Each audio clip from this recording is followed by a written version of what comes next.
یہ قرآن ایک بابرکت کتاب ہے جسے ہم نے آپ صلی اللہ علیہ وسلم پر نازل کیا تاکہ لوگ اس پہ غور اور فکر کریں اور تاکہ اہل فہم اس سے نصیحت حاصل کریں۔ بسم اللہ الرحمن الرحیم۔ السلام علیکم ورحمۃ اللہ وبرکاتہ۔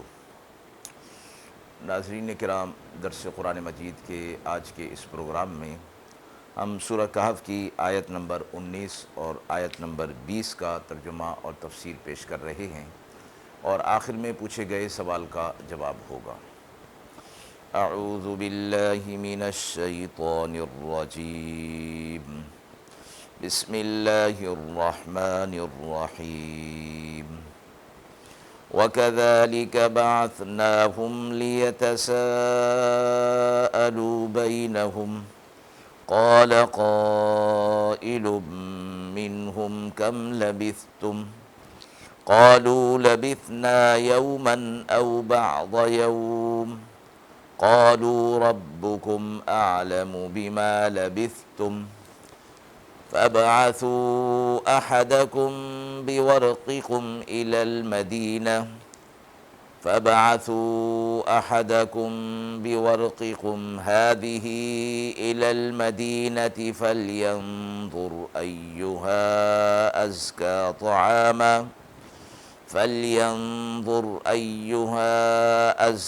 طَعَامًا فَلْيَأْتِكُمْ بِرِزْقٍ مِّنْهُ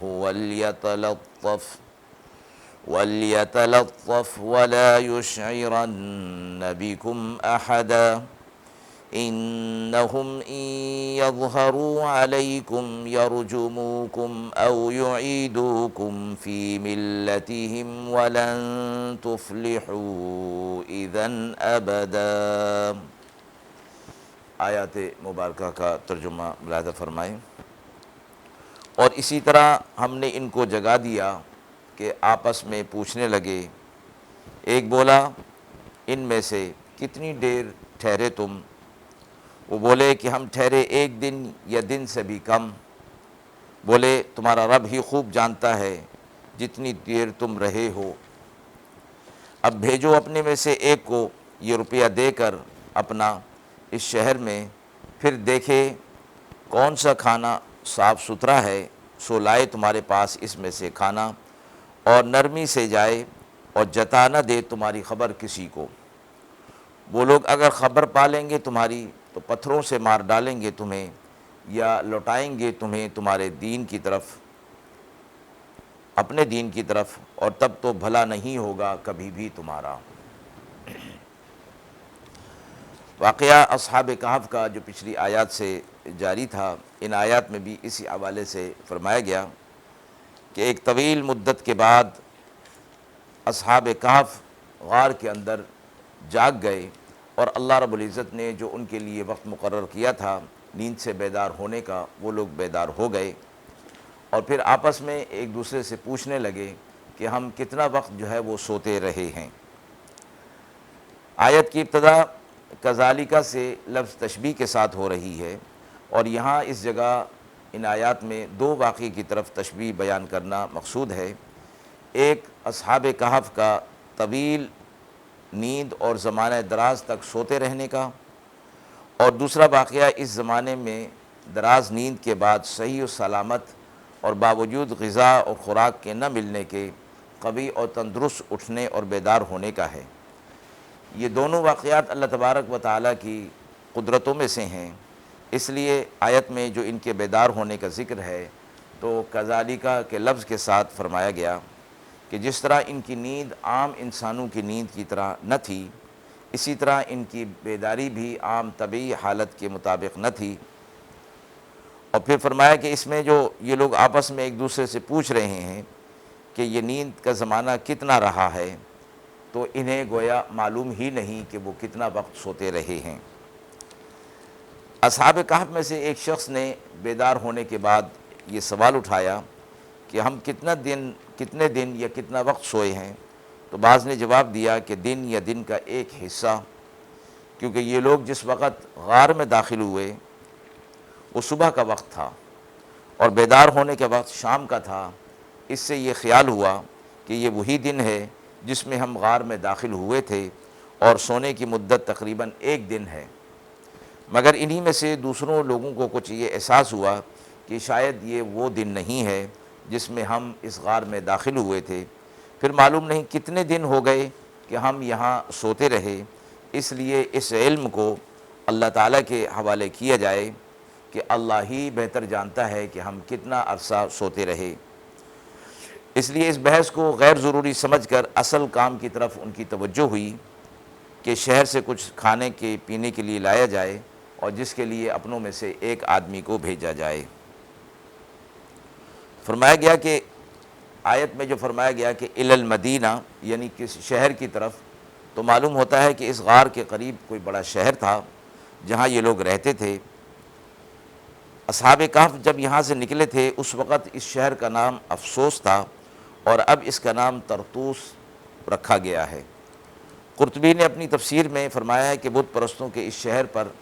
غلبہ اور جاہلیت کے زمانے میں اس کا نام افسوس تھا۔ جب اس زمانے کے مسلمان یعنی مسیحی اس پر غالب آ گئے تو اس کا نام طرطوس رکھ دیا گیا۔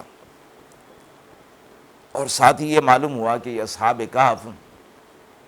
اپنے ساتھ کچھ روپیہ اور رقم بھی لائے تھے۔ اس سے معلوم ہوا کہ ضروری نفقہ کا اہتمام کرنا زہد اور توکل کے خلاف نہیں ہے، اگرچہ فرمایا کہ یہ ان کے اپنے ہی زمانے کا وہ روپیہ اور کرنسی تھی جو ان کے زمانے میں چل رہا تھا اور یہ اب ان کے پاس موجود تھا۔ پھر اپنے ساتھیوں کو یہ کہا کہ یہ خیال کرے کہ وہ کھانا پاکیزہ ہونا چاہیے یعنی حلال ہونا چاہیے، کیونکہ اس بات کی ضرورت اس لیے محسوس کی گئی کہ جس زمانے میں یہ اصحاب کہف غار کی طرف آئے تھے وہاں بتوں کے نام کا ذبیحہ ہوا کرتا تھا اور وہی بازار کے اندر فروخت کیا جاتا تھا۔ اس لیے کھانا لانے والوں کو یہ تاکید کی کہ اس مسئلے کی تحقیق کر لے کہ کھانا حلال ہے بھی یا نہیں۔ پھر اصحاب کہف نے اپنے میں سے ایک آدمی کو شہر بھیجنے کے لیے منتخب کیا اور رقم اس کے حوالے کی کہ وہ کھانا خرید لائے ان کے لیے، اور اس کو یہ تاکید کی کہ خوش اسلوبی کے ساتھ یہ کام کرے اور ایسی وضع اور ایسی کیفیت نہ اختیار کرے کہ کوئی اس کو پہچان سکے، اور کھانے کی تحقیق کرنے میں بھی یہ ظاہر نہ ہونے دے کہ بت کے نام کے ذبیحہ کو وہ حرام سمجھتا ہے، بلکہ کسی حکمت کے تحت یہ طریقہ اختیار کرے۔ اور ساتھ ہی فرمایا کہ اس بات کا بھی خیال رکھے کہ تمہاری خبر کسی کو نہ ہو، یعنی وہ سمجھ رہے تھے اہل شہر جن کو اپنے خیال میں اپنے زمانے کے مشرکین سمجھے ہوئے تھے کہ وہ کہیں تمہاری خبر نہ پالیں، کیونکہ جن سے ہم یہاں چھپے تھے اگر وہی ہماری خبر پالیں گے تو پھر ہمیں یا تو وہ پتھراؤ کر کے مار ڈالیں گے یا جبراً وہ ہمیں اپنے مذہب میں داخل کرنے کی کوشش کریں گے، اور اگر ایسا ہوا تو پھر تو فلاح پا نہیں سکیں گے۔ یہاں یہ فرمایا گیا کہ یہ ہمیں پتھر مار کر رجم کر کے سنسار کر دیں گے۔ بادشاہ وقت نے جبکہ اصحاب کہف اپنے دین ایمان کو بچانے کے لیے غار کے اندر داخل ہونے کا پروگرام بنا رہے تھے، تو بادشاہ وقت نے انہیں یہ دھمکی دی تھی کہ اگر اپنا یہ دین نہیں چھوڑیں گے تو قتل کر دیے جائیں گے، اور قتل کی سزا بھی اس صورت میں ہوگی کہ سنساری کے ساتھ دی جائے گی، تاکہ سب لوگ اس کے اندر شریک ہوں اور ساری قوم اپنے غیظ و غضب کا اظہار کرے اور انہیں قتل کر دے، اور اس کے بعد تاکہ قوم میں سے کسی کو اپنے مذہب سے پھرنے کی جرأت نہ ہو سکے۔ مذکورہ سوال پوچھا گیا ہے کہ مذکورہ آیات سے کیا مسائل اخذ کیے گئے ہیں؟ علماء مفسرین نے فرمایا ہے کہ اصحاب کہف کی واقعے کی ان آیات سے یہ مسئلہ معلوم ہوا کہ جس طرح اصحاب کہف نے اپنے میں سے ایک ساتھی کو کھانے کے لیے بھیجا تھا، تو اپنے ساتھ وہ روپیہ پیسہ بھی ان کے پاس اپنے دور کا موجود تھا، تو انہوں نے یہ کہا کہ شہر سے کھانا لائیں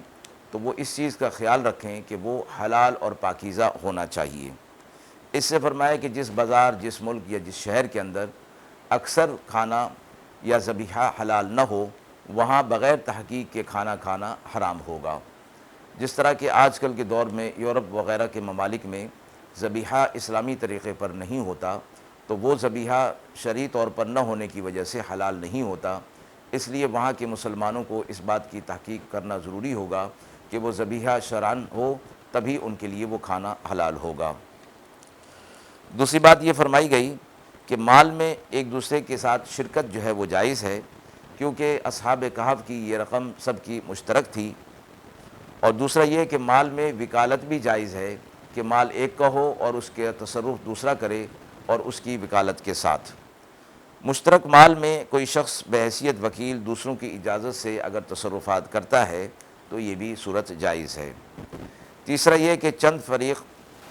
اگر کھانے میں شرکت رکھیں، یہ جائز ہے، اگرچہ کھانے کی مقدار عادتاً مختلف ہوتی ہے، کوئی کم کھاتا ہے کوئی زیادہ کھاتا ہے، تب بھی چونکہ آپس میں ایک دوسرے کے ساتھ شرکت ہوتی ہے اور سب کو معلوم ہوتا ہے اس بات کا، تو یہ صورت بھی جائز ہوگی۔ وآخر دعوانا ان الحمد للہ رب العالمین۔